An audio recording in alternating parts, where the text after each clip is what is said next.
must follow the law. The law says Glorious. Is it a lawsuit? Probably. Why not?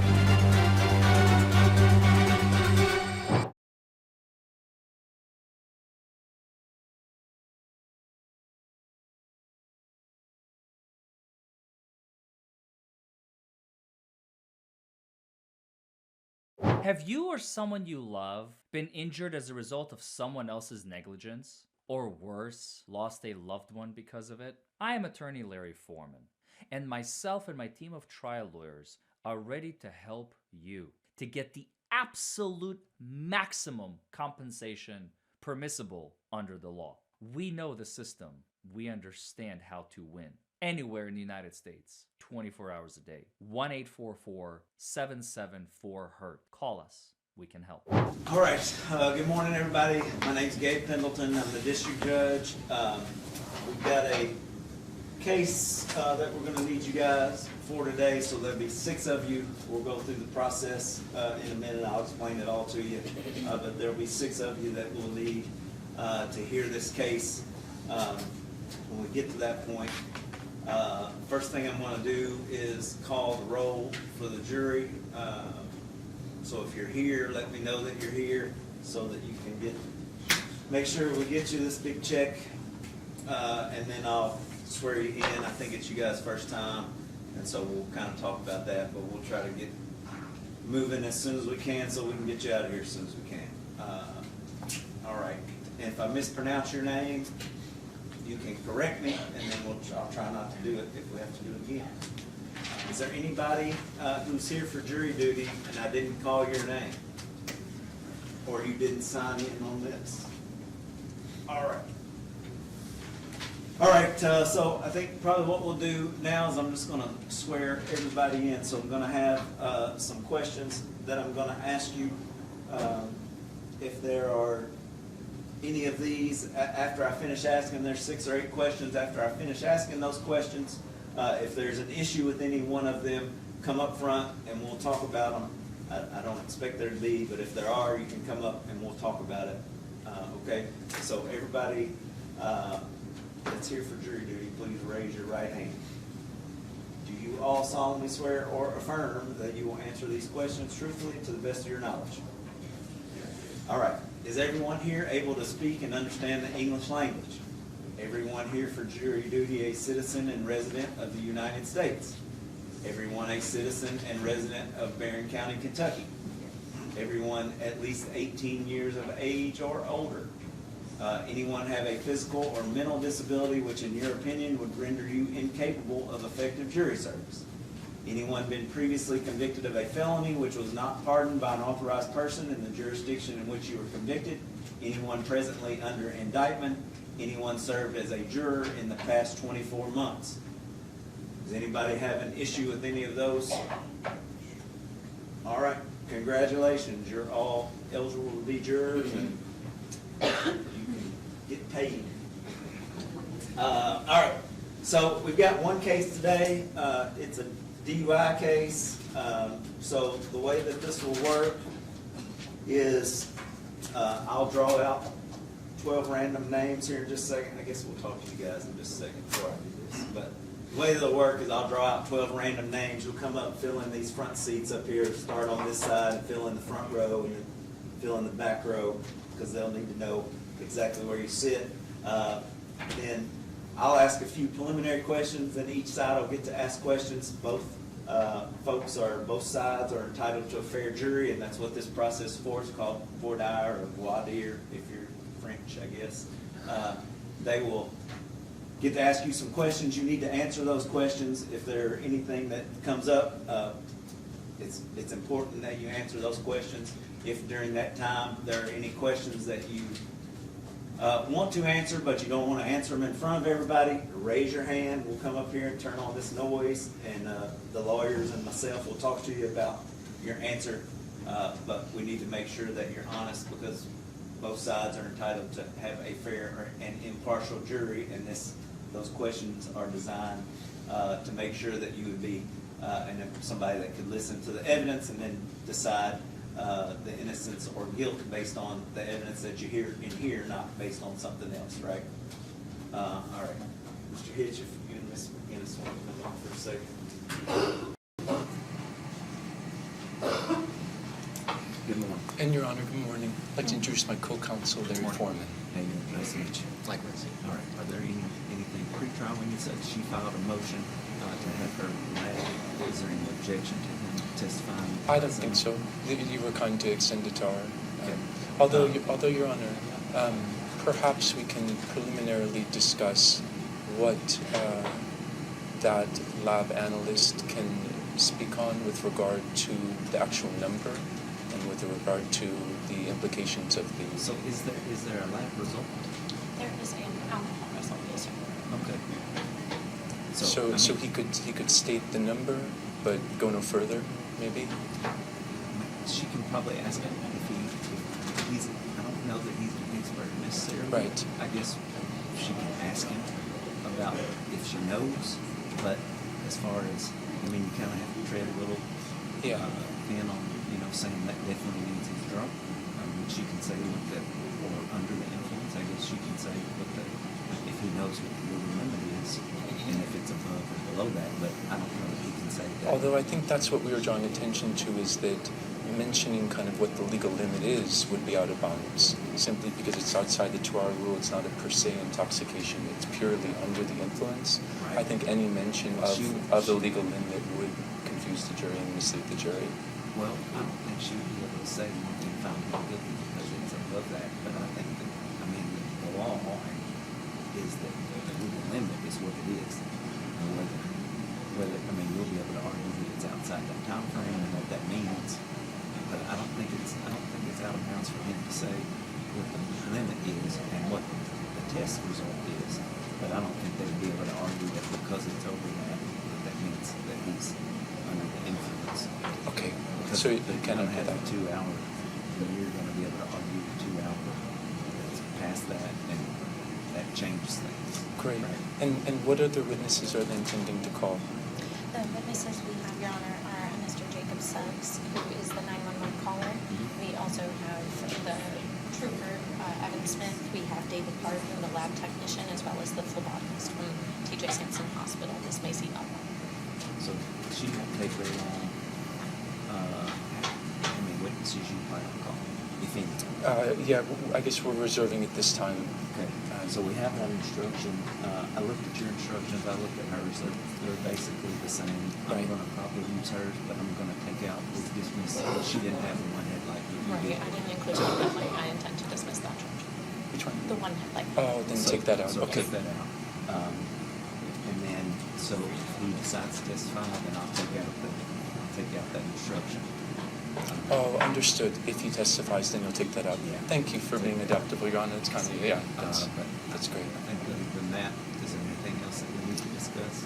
The only other one I could think of, I didn't file a full Miranda motion, but we had an informal agreement that after he was arrested, that there wouldn't be any other statements of Mr. Akhmedov. Do you intend? So I intend to introduce what Mr. Akhmedov had said to the police officer. I don't believe that there was any filing of a Miranda motion. I would argue that any statements are in play just because that issue's been waived in the pretrial motion. Okay, I guess. As far as the refusal at the hospital, I understand under McCarthy that we will not be Oh, discussing right. that. Of course. I guess I'm saying on the scene, if he was arrested, that after he was arrested, any statements made by Mr. Akhmedov wouldn't be admitted, would be inadmissible. Should I just object at that time? If it's going in the direction where he's going to talk about a conversation after he'd been arrested, I should just object right then, or can we? Yeah, and then I'll just decide what Okay. I'm going to do. Okay, great. Thank you so much. All right, thanks.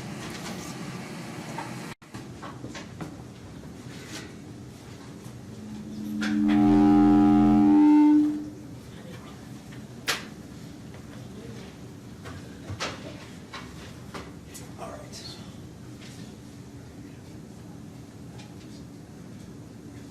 All right, so are the parties ready? Yes, Your Honor. Yes, sir. All right, so the court calls the case of Commonwealth versus Kamik Akhmedov, 23M 375. Mr. Akhmedov's here with his attorneys.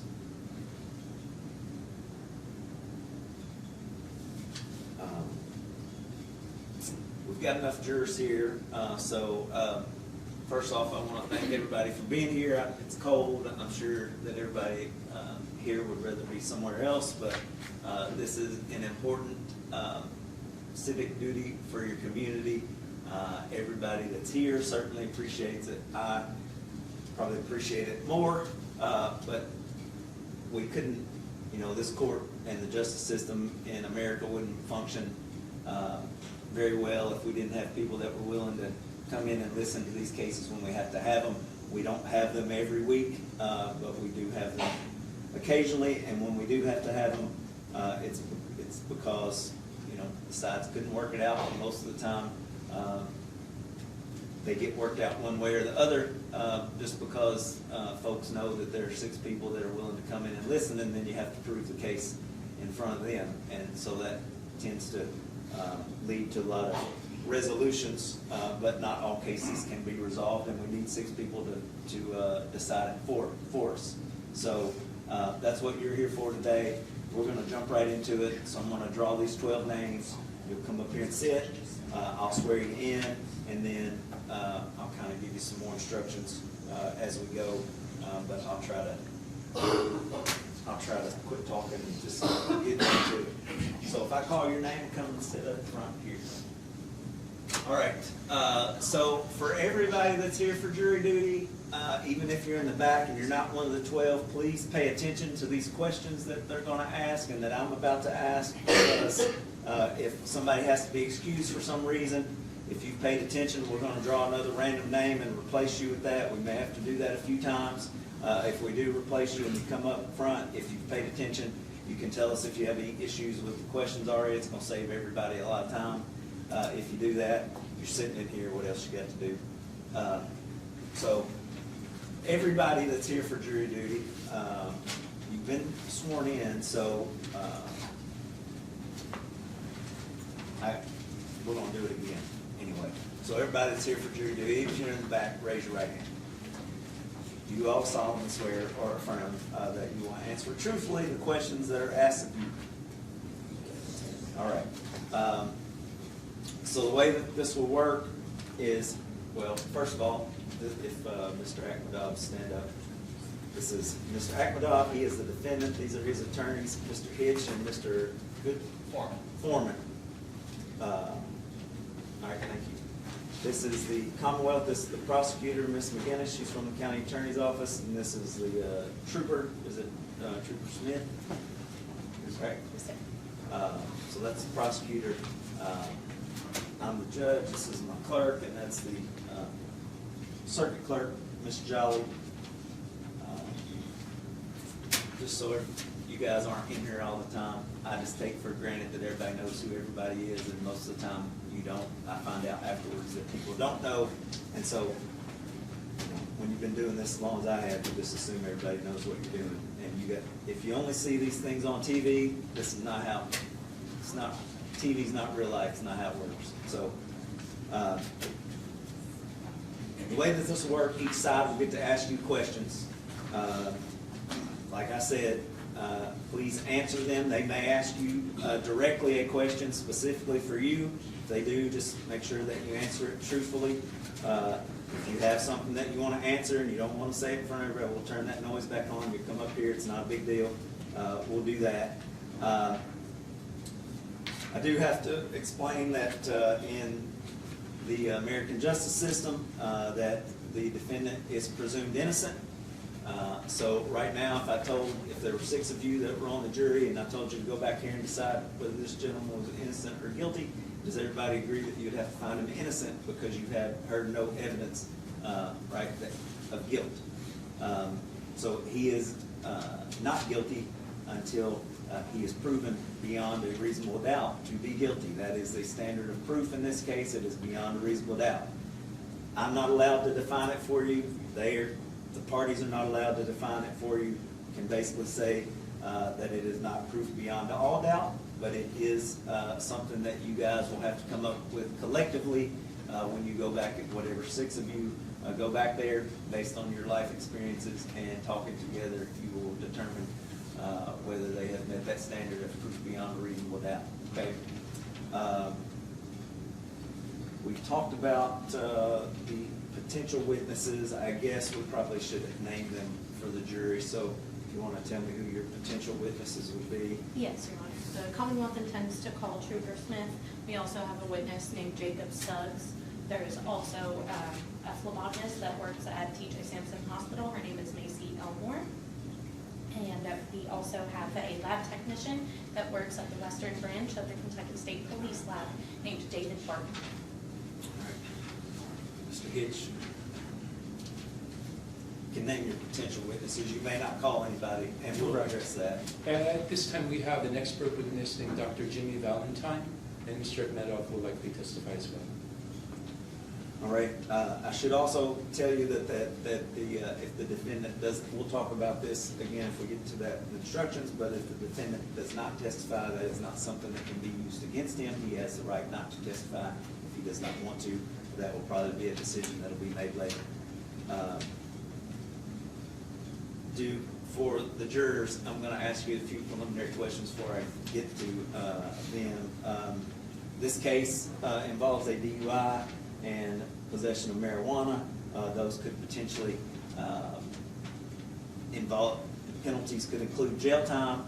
Is there any of you 12 that after you heard this case, you just could not sentence someone to jail if you thought that they were guilty, even if you thought that they were guilty? Is there anyone that would have a problem with that? All right. You also need to tell you that what the lawyers tell you is not evidence. What you hear from witnesses and what exhibits that you have, that's the evidence, and those are the things that you're to consider.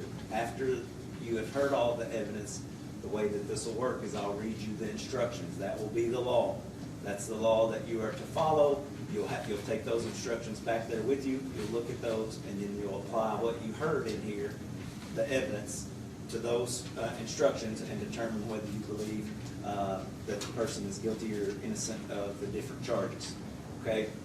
Is there anyone, there may be laws that are on the books that you guys disagree with. If a law about DUI or possession of marijuana was one of those things, would any of you 12 not be able to follow the law and apply it in this case, whether you agree with it or whether you didn't? There's some laws maybe I don't agree with, but they are what they are, and until they get changed, that's just what they are. But if you heard evidence that the person had violated that law, would everybody be able to follow what the law was? Or that they didn't violate the law? Would you be able to look at that and apply the evidence that you heard and determine whether they were guilty or innocent? And apply the law as they're written in the instructions, whether you agreed with them or whether you didn't? Yes? All right.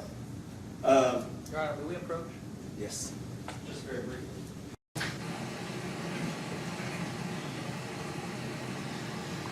Just real quick, Your Honor. This is probably just my own brain. This has nothing to do with how Your Honor handled the introduction, if you will. But I just want to make sure, because there was an allusion from the court that the jury is going to have to listen to the evidence. And as I think Your Honor said, as the parties, or I don't remember the exact phrase, but I remember hearing as they prove their case. I just want to make sure that the jury is clear and understands that the burden of proof rests on the government and not on the defense. I just want to make sure that it's clear. I'll make it clear. Thank you, Your Honor.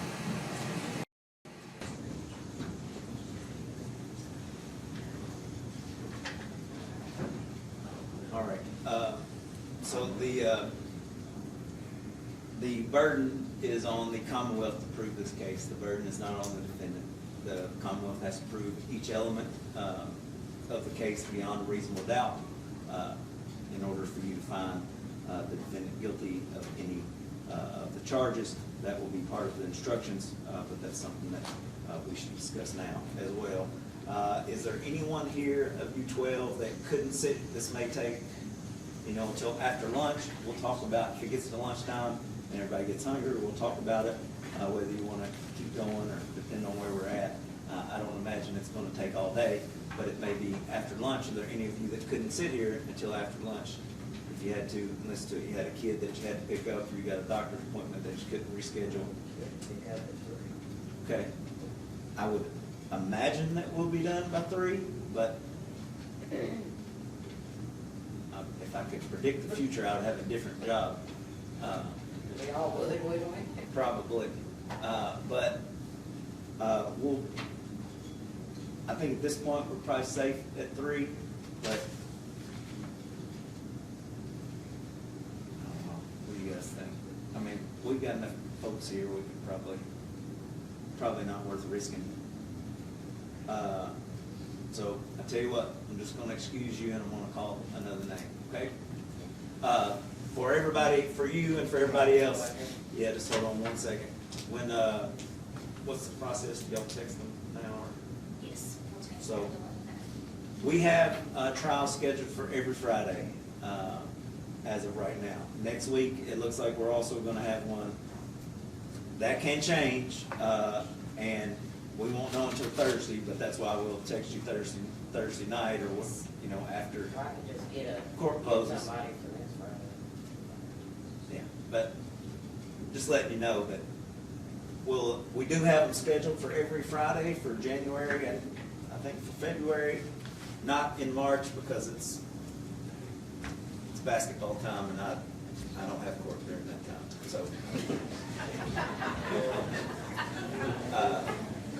I mean, I'm just gonna be honest, the SEC tournament is vacation and the NCAA tournament, those are vacation days. So those 2 Fridays, we won't have any for sure. But we do have them scheduled. That doesn't mean we're gonna have them, but they are scheduled, so, yeah, just letting you know. All right, so I'm gonna call a new name. You're free to go, ma'am. If you need something for work, we'll give you that. If not, you're free to go. We'll see you next Friday.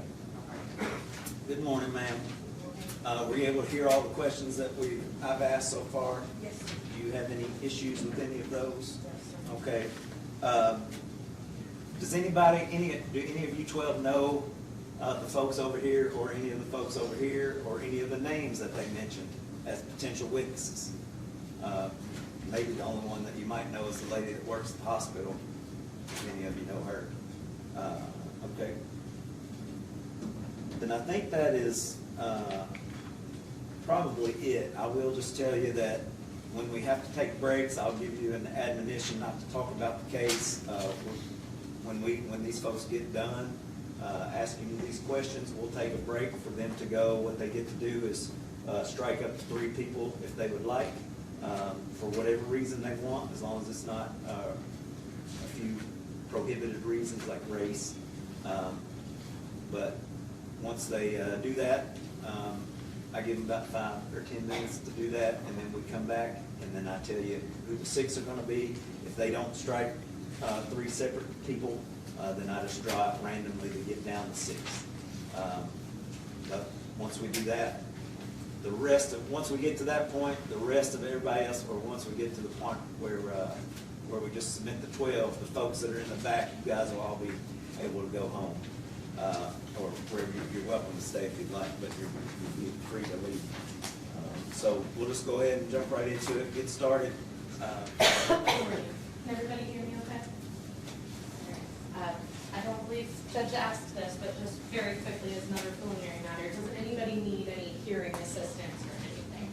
I know I'm talking mostly to the 12 people right here in front of me, but if anybody needs to be called forward and we dismiss some people, I want to make sure everybody is able to hear everything we're talking about today, okay? I can't hear everything if you talk too fast or Absolutely, I understand. not loud enough. Okay, So I understand, absolutely. Would hearing assistance help you, or would it be better if I just slowed down a bit? Just like that. Okay, I can do that. I Yes, want to ma'am. hear you well. Absolutely. Hear well. Okay, good If it news. goes back there, Understood. Okay. If at any point you're having trouble, just call me to repeat myself. Okay. Thank you, ma'am. Okay.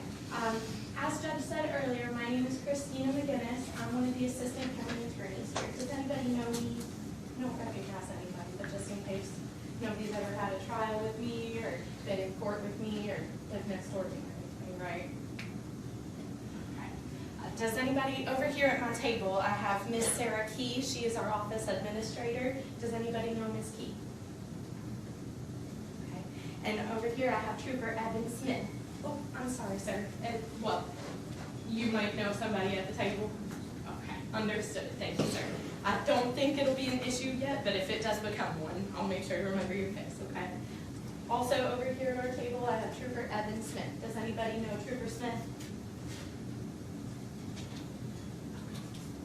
Now, also over here in the corner, I have Miss Debbie Edwards. She's another attorney in our office. She is observant today. Does anybody know Miss Edwards?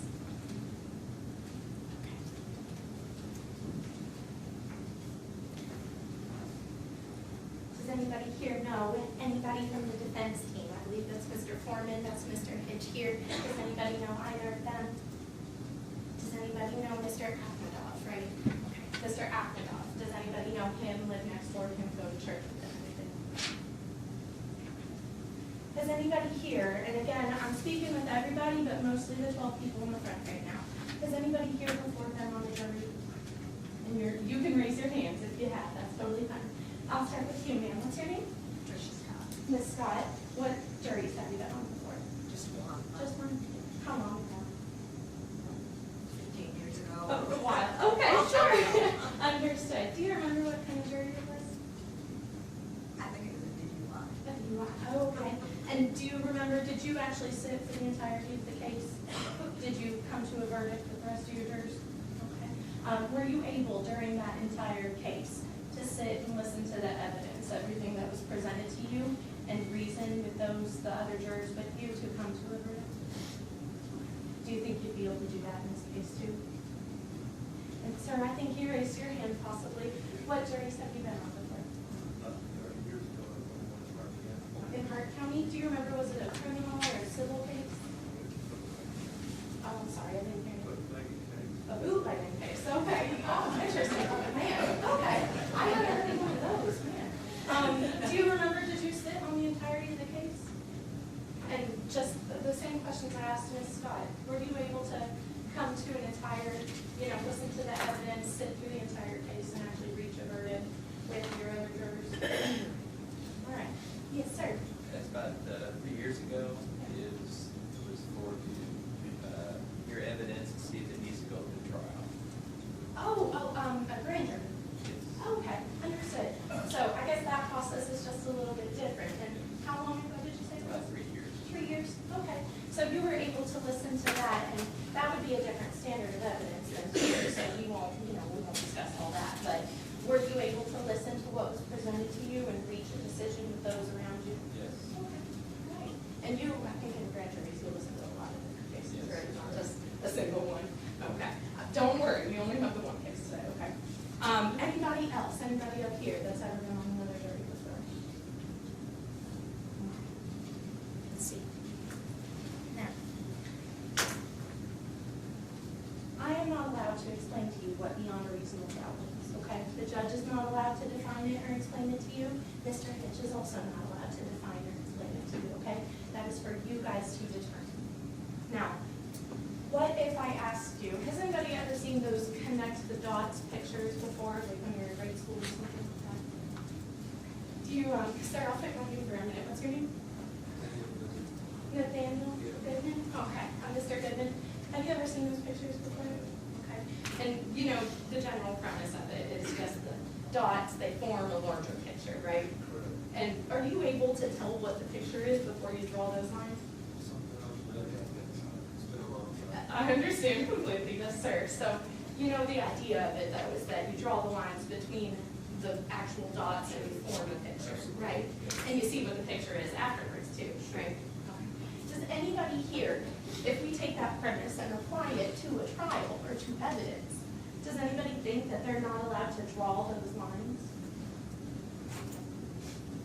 I can ask it in a more pointed way. Does anybody think if I give you 2 points or 2 elements of an offense, and I ask you to make a common sense inference based on how you walk through life or what you have experienced? Your Honor, we approach.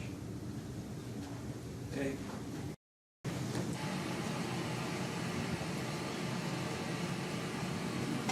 Yes, sir. I just want to be absolutely certain that, because I don't know where you're going with this just yet, because I know you were in the middle of a thought and I interrupted you intentionally. the whole common sense argument, Your Honor, I believe is it's kind of, there's a wrong way to do it and there's a right way to do it, and I've seen both ways. And I just want to caution opposing counsel and I have the court be made aware that once again the burden beyond a reasonable doubt to prove their case is resting on the government, the prosecution, and there is always a fear in my mind as a defense attorney, if we veer away from it, that, again, I just want to caution opposing counsel that they can, this is open, or not open, this is jury selection. There's a lot of leeway, but I just want to be careful that we don't step away from the requirement that the case must be proven by the government beyond a reasonable doubt and not by a common sense connecting the dots, whatever theory that is posited by the prosecution at this juncture. That's all. And, Your Honor, I would just argue that Mr. Forman and Mr. Hitch are absolutely welcome to ask questions about burden shifting as well during their Well, walk I here. I don't see any issue with what she's stated so far, and she's just asking for the common sense connection. I mean, she's not saying decide the case by common sense, at least she hasn't yet, as far as. That's why I kind of preemptively struck, if you will. Yes, sir. Thank you, Your Honor. So, if I were to ask y'all to draw those lines, is there anybody here who thinks they're not allowed to do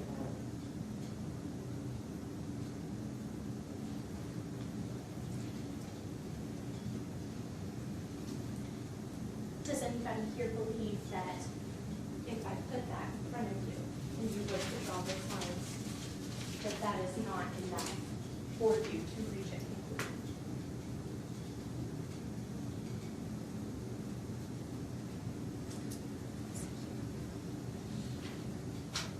Now, this case involves a DUI as well as a possession of marijuana charge. Is there anybody here who has particularly strong feelings about marijuana?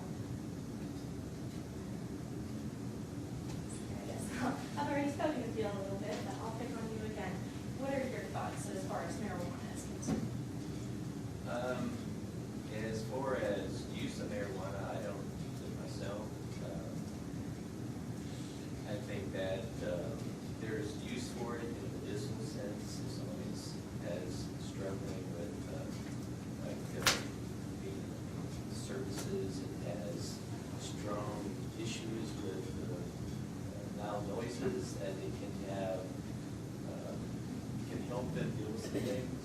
As for recreational use, I don't care to say that that's up to the individual. Some states have it, some states don't.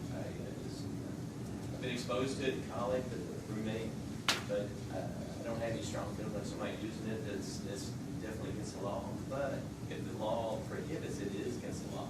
Sure. In some states it's legal, some states it's not. So it's not Okay, yeah, absolutely, I understand that. Does anybody else, I'm sorry, I didn't ask your name. Roland. Roland? What's your last name? Hoffman. Hoffman, Mr. Hoffman. Did everybody hear Mr. Hoffman in his statements? Can I just see by a show of hands of you 12 right here, does anybody disagree with Mr. Hoffman? As far as Mr. Hoffman's, ideas about marijuana, as far as, different states and their prohibitions on it, everybody can agree with those? All right. Is there anybody here who has moral objections to either marijuana or alcohol? Yes, ma'am. Okay. And is that something that you care to expand on? You don't have to if you don't care. Well, I don't want to say I don't want to agree with it, Sure.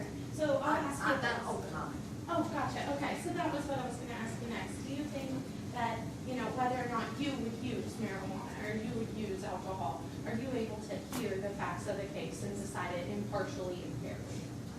Okay. If anybody here hears that Mr. Akhmedov smoked marijuana recreationally or medicinally or whatever the argument may be, everybody can decide whether or not that is a violation of the law or whether that's his right, right? nobody here is going to make a moral judgment against him. Is that fair to say? Sir, I don't see you nodding or anything. What's your name? Yes, sir. Mr. Thomerson, do you have any thoughts on substances, alcohol, marijuana? Is this more about the DUI part of the case, or is it more about the prosecution side of the case? I guess I would ask you that question. That's up to you, sir. About that one side of it, the DUI side. Do you care to expand a little bit more? Just as far as poorly, I don't care either way. There's several states that already passed it legally, but this law is the law. Sure. Understood, absolutely. Does everybody here agree with Mr. Thomerson? Is there anybody that disagrees with Mr. Thomerson? Now, you're going to hear throughout the facts of this case that this involves a commercial driver's license or a semi-truck. Does anybody here have a CDL or had a CDL before? Anybody know somebody that's had a CDL? Ms. Stan, what's your name? Ms. Buckwalter? Walter. Okay, Ms. Buckwalter, who do you know that has a CDL? My nephew has a CDL. My brother has. Okay, and you know the steps they have to take in order to get that license, is that right? Kind of. Not really.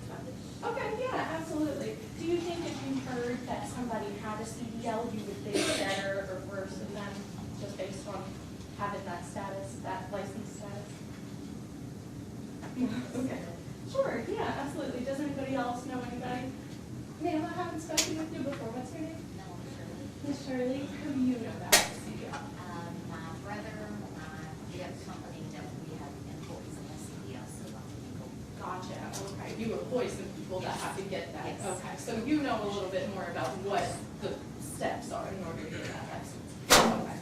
And I guess I'll ask you the same question I asked Ms. Buckwalter. Would it be something that you would think differently of a person if they have that? Would you be able to hear the facts and decide the evidence fairly and impartially, regardless of if they've got that license status or not? Absolutely, it's still human. I mean, it's still. Yeah, absolutely. Okay, yeah, absolutely. Anybody else? Yes, ma'am. Yes, Ms. Scott. Yeah, I'm sorry, I'll quit picking on you. Yes, ma'am. My grandson does. Your grandson. Okay, sure. And I guess I'll ask you the same question as I asked these ladies here. Would you be able to decide a verdict fairly, impartially, regardless if somebody has that status or not? Absolutely. Anybody else that I missed? Yes, sir. What's your name, sir? Mr. Spillman. And I guess the same question to you that I've already asked. Okay. And I mean, would you be able to decide a verdict if somebody has a CDL or not, or somebody's driving a semi-truck or not? Okay. You'd be able to listen to the evidence. Okay. Sure. Okay. Let's see here. Now, I know we've already discussed DUIs a little bit. Has anybody here ever been a victim of a DUI? Anybody know anybody that's been a victim? Yes. My mom was in an accident and she was killed from a DUI. That was 30 years ago. Okay. Knowing that, would you be able to still sit and listen to evidence that someone may have been driving under the influence and decide fairly and impartially whether or not that's the case? Absolutely. So knowing, obviously, hopefully having a relationship with your mother, regardless of that, you would still be able to be fair and impartial. So, yes.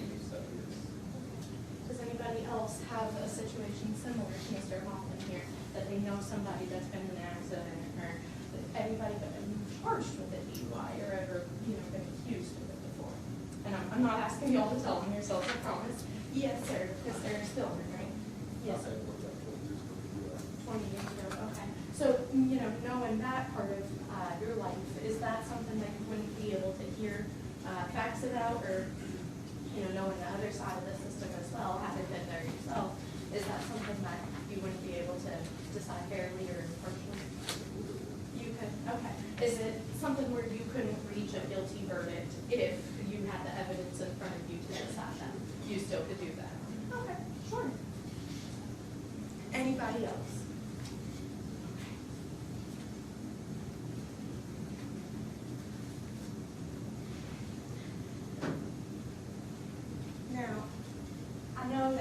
had already mentioned it a little bit at the beginning here, but this is what we would call an adversarial system. Okay, does everybody know what that means?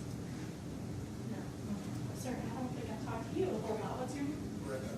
Mr. Underwood. So, can you tell me what your thoughts are as far as what adversary means? Opposition. Yeah. Sure. Conflict, Yeah, absolutely. And does everybody, just by show of hands, does everybody kind of agree with that general definition of adversary? You know, opposition or disagreement possibly? Sure. And I don't think I've talked with you a whole lot. What's your name? Jenny Kate. Miss Kate? Jenny Kate, yeah. Oh, okay, gotcha, I'm sorry. Do you think you would agree with that as well? Just, you know, opposition or kind of disagreement making? Okay. So, you know, that this here is an adversarial system. So, of course, my job is to represent the Commonwealth and to prove my case beyond a reasonable doubt to you fine people here today, whether or not Mr. Akmadov is guilty of the crime that he has been charged with, okay? Now, Mr. Hitch's job and Mr. Forman's job is to defend Mr. Akmadov. That is what they're here for. Is there anybody who thinks that if we disagree or at some point, you know, we object or interrupt one another, that you wouldn't be able to still listen to what we say? Is there anybody that's a bit, I guess, afraid of conflict or something that they wouldn't be able to sit and be witness to if we were to argue at some point? Everybody can agree that we're both doing our jobs here, and at no point are we against one another besides just what our jobs are. So, you all, we can just show by show of hands really quick. It's fair to say that nobody's gonna hold it against myself or Mr. Hitch or Mr. Forman if we were to object in the middle of somebody saying something. We can still listen to everything that the other attorney or the witness or anything somebody is saying. We can all agree to do that? Great, okay. Now, I'm not allowed to define to you a lot of rules of evidence or anything, but can everybody agree that rules of evidence are something that attorneys are bound by? Does that make sense? I guess to go in a little bit more detail, there are certain things you're not allowed to hear. Is everybody okay with that? And ma'am, I don't think I've spoken with you yet. What's your name?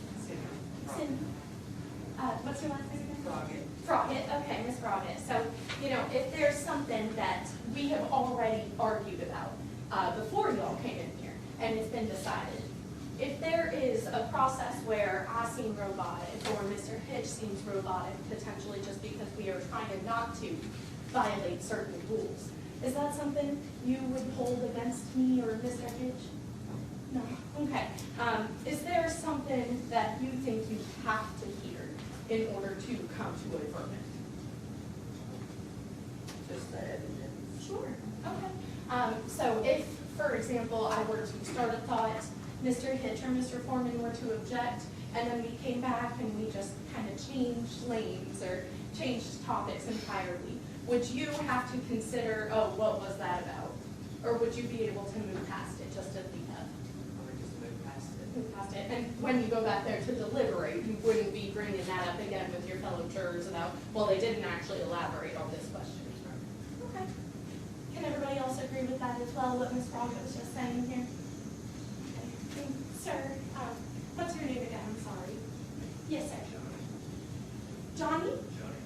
Hatcher. Yes, sir, Mr. Hatcher. So is that something you can agree with Ms. Froggett on? Sure. And ma'am, I think you're the last person I haven't spoken with yet. What's your name? Maggie Stewart. Ms. Stewart, do you believe you can agree with Mr. Hatcher and Ms. Froggett here? If that's, you know, we have to change lanes or we're not allowed to discuss everything with you, you can still come to a fair and impartial verdict, right? Okay. Just based on what you do here and the evidence that is presented to you here. Okay. Anybody disagree with those thoughts?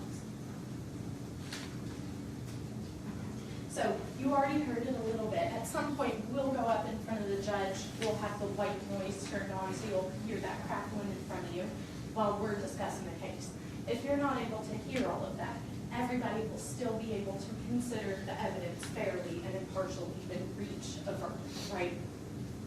There's no point where anybody will say, well, I bet they're hiding something, or I bet they're not telling us the whole truth, or why didn't we get to know that, right?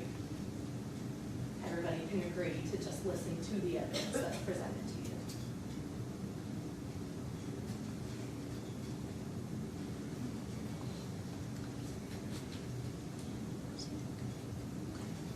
The last thing I do have, I know that you guys fill out those jury forms ahead of time. Is there anything that I haven't asked or anything that the judge hasn't asked yet? I know Mr. Hitch and his team will have a chance to ask you some questions as well in a moment. But is there anything that would prevent you all from being able to sit, listen to the evidence, and decide a verdict fairly and impartially today? There are medical things that are preventing you, moral or political thoughts that are preventing you from being able to reach a decision or sit here for a few hours today. Thank you guys very much for your time. Mr. Hitch. Hi, everyone. I'm Tyler Hitch. Nice to meet you. This is my co-counsel, Mr. Forman. This is Mr. Kamit. I've met him. I love that last part because she's sort of like, so I mean, if there's reasonable doubt in the case, you guys are going to be okay still finding him guilty, right? No way. What evidence do you expect to see in the DUI case? Let's hear it. Mr. Goodman, hit me. What's one piece of evidence? You kind of want to see it's a DUI case. What do you want to see? Breathalyzer. You want to see that breathalyzer, right? The results. The results. Good. Breath test. I want to see it. What if he throws up right before the breath test? Pumps a whole lot of stomach alcohol into it. Would you want to see whether he threw up or not? Sure. Yeah. Jails have cameras, don't they? How many jurors expect to see a dash camera on the car? Hands up. Come on. Let's see him. Right? Unless you don't. Unless you're okay. I think you were speeding. Prove it. I don't need to prove it. My word's the law. How many are okay with that? I'm not. I'm not connecting the dot of I am an officer, therefore the dot over here, therefore he did it. I kind of need a couple more dots in between. That's called reasonable doubt. How about a body camera? Mr. Underwood, did you expect to see a body camera on the officer? Yes. How about you, Mr. Hoffman? I would. How about, Mr. Hoffman, you mentioned anything about medical marijuana. How about, would you want to see what strand of marijuana it was? Or whether it was marijuana at all? Well, I mean, that's, if it's legal, basically if it was in possession of illegal or legal prescription, that would be some things that would be, you know, if it's legal or not. Yes. What it is. Awesome. How about Miss Stewart? What's another piece of evidence that you are trying? We got breath test, we got dash camera, we got body camera, breath test camera. What's another thing you might want to see? I can make it easier. I don't know. No, I can make it easier. What do you, when you think of a drunk person, what do you want to see? Yeah. I mean, what's a piece of evidence you'd want to see? It should all be on the cameras and or the breathalyzer and or the vomit. Cool. And what should be on the camera? I got you. Hang on, Miss Shirley. What's a characteristic of an intoxicated person? Acting drunk. Mr. Spielman, what's something somebody's acting drunk? Slurring the words. How about you, Miss? I wrote it down wrong. Guy. Miss Guy. I wrote it correct then. Miss Guy. What's That's a another? sobriety test. Sobriety tests. Sobriety test. Great. I want to see those sobriety tests. Mr. Thompson, anything else you can think of? I'm assuming there be some like blood test or something. Okay. Yeah, good. Right, because there's marijuana involved. I hope.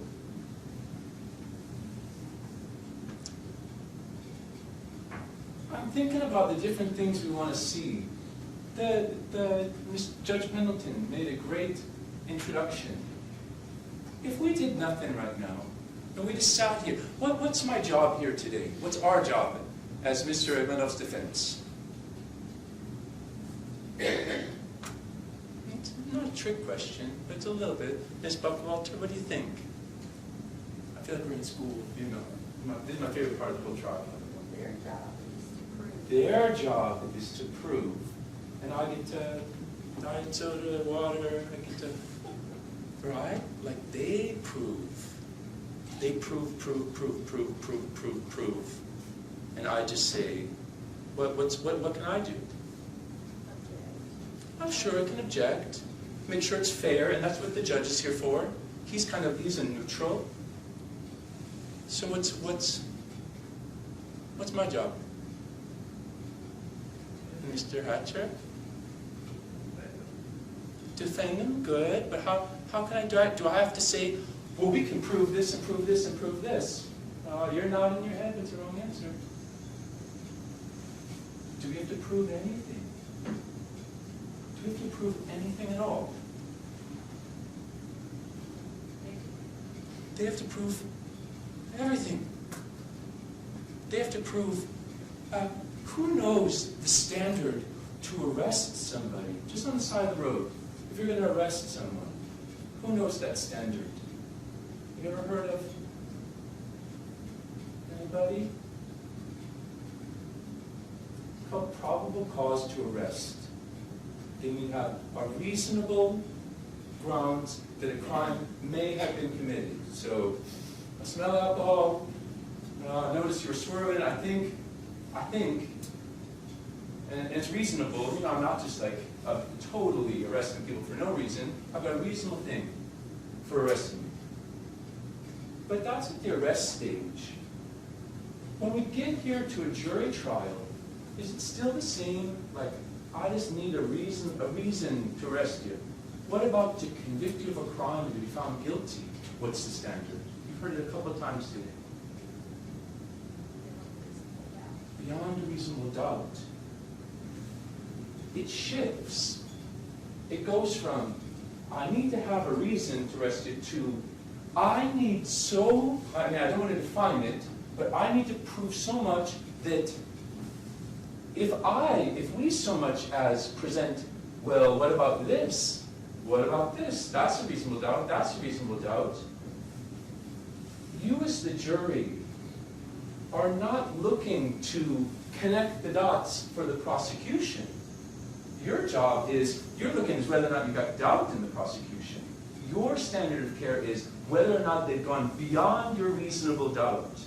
Does that make sense? So it's not that you're trying to piece together evidence on whether or not it happened. That's what the officer did on the scene. When you get here, it's, I've got some doubt about that. Done. Not guilty. I've got a reasonable doubt. I got reasonable doubt.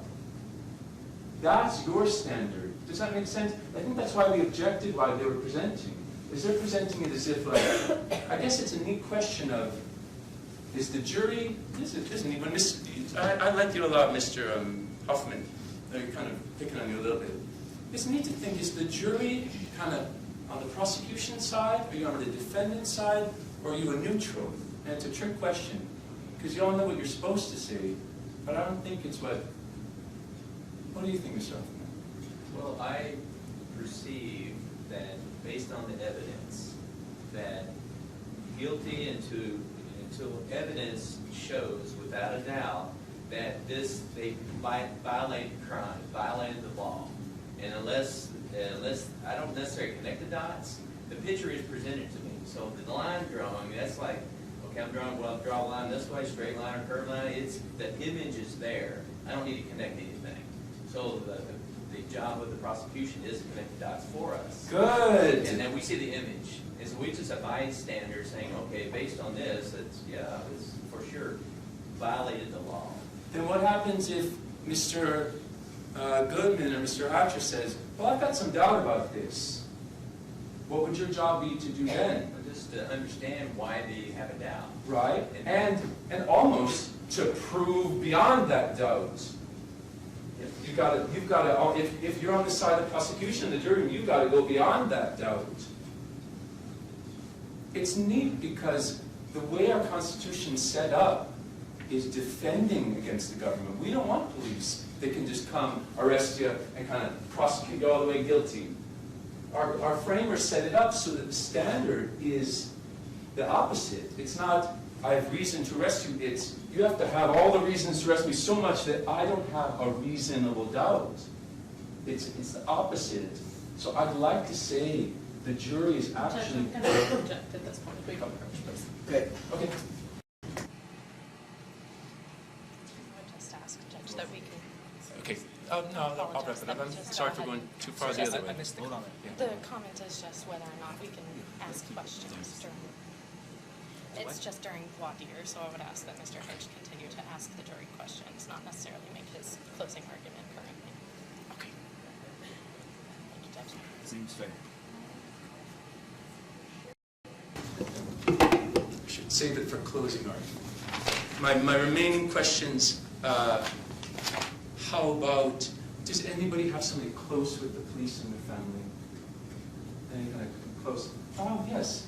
Who, your husband or? My nephew's one of the deputies that's downstairs.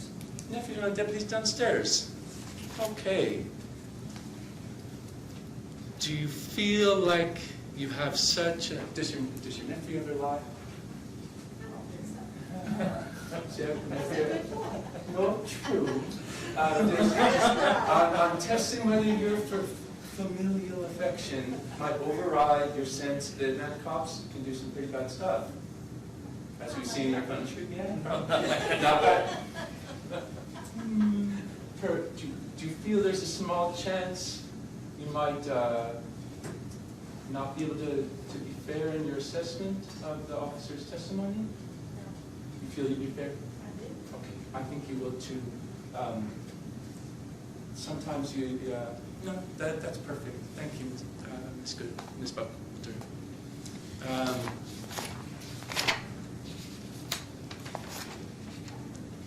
How many of you are maybe a vet or at any point have suffered a traumatic brain injury? Or know somebody who has? Do you have any medical conditions that affect you on a daily basis? Wow, well, fortunate group. Okay, I think that's all I've got. It's a pleasure to meet you. Look forward to the trial. Thank you very much. Thank you. All right, ladies and gentlemen, so the way that this is going to work, we're going to take a brief recess. U12 will be the panel. Each side will get to make their peremptory strikes, so they can strike up to 3. The folks in the back, you're going to be free to go. Just 1 second. We'll take this little break. You guys don't know anything about the case yet, but you can't talk about it with each other out there. Discuss it. There's not much to discuss, but if these folks can't talk to you, they can't talk to you. If anybody does try to talk to anybody else that's here, if they try to talk to you about this case specifically, make sure that you come in here and tell me immediately, because they can't do that. You know, if they don't smile at you or say hi out front, it's not because they don't like you. It's just because they're not allowed to try to influence you in any way, okay? So what we'll do is we'll take that brief break. When we come back, I'll name off 6 names, and you'll be the ones that'll hear, and the other 6 will be free to go. If anybody in the back needs a work excuse, when we take this break, you can come up here. Amanda will give it to you. If you need that. If not, just do whatever you do each Thursday. I guess they text you. Check your text messages Thursday to find out. Pretty sure that we're going to, as of right now, we do have 1. We had 2 for next Friday. 1 has been resolved. The other one at this point, I believe that we'll have, but that can always change. So check it Thursday. But once again, thank you very much for your willingness to come. It's very important. I appreciate it. I'll let you go if you need that. Come up here. You 6, free to come back in. How long you need? 5 minutes? 5 minutes, 5 after 10, we'll come back and we'll just get started so we can get you out here, okay? So you guys are free to go out, go to the bathroom. Just be back in 5 minutes. If you heard your name, stick around. If you didn't hear your name, free to go. Thank you very much. Have a good day. If you need that excuse, you can get it. If you don't, try to stay warm. See you, Nate. See you. You too. You folks are welcome to all come sit up in the front, or you can stay where you are, doesn't matter to me. As long as you can hear, you're fine. There will be probably a couple people that we'll have on the screen that are going to testify. They're going to testify remotely, so we'll pull it out so you can see it. But if you cannot see or hear at any point, let me know. We'll move you around or move that where you can't see or hear, okay? All right. Let's see. If everybody, you six, one more time, raise your right hand. Do you all solemnly swear or affirm that you will make your decision based upon the evidence, that you will listen to the case and the evidence, and that you will decide the case based upon that truthfully to the best of your ability? So the way that this is going to work is that each side will get to make an opening argument if they would like. Once they finish with that, the Commonwealth will call their witnesses, whatever witnesses they have, and put on any evidence that they have. Once they're finished, the defendant may put on their evidence if they have any that they want to put on, call any witnesses they want to. Once they're finished,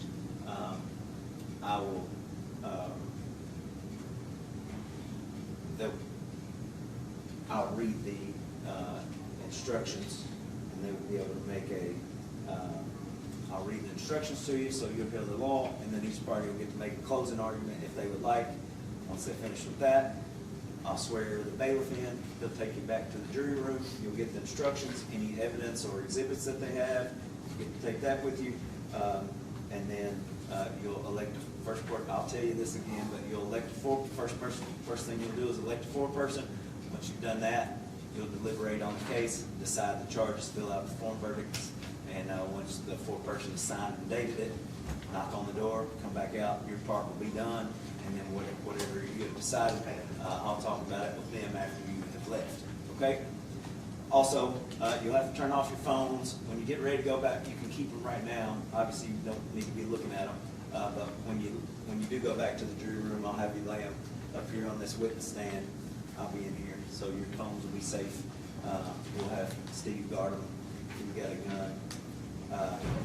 So we'll keep that. We'll keep them safe, and then when you're done, knock on the door, and we'll let you go. Okay.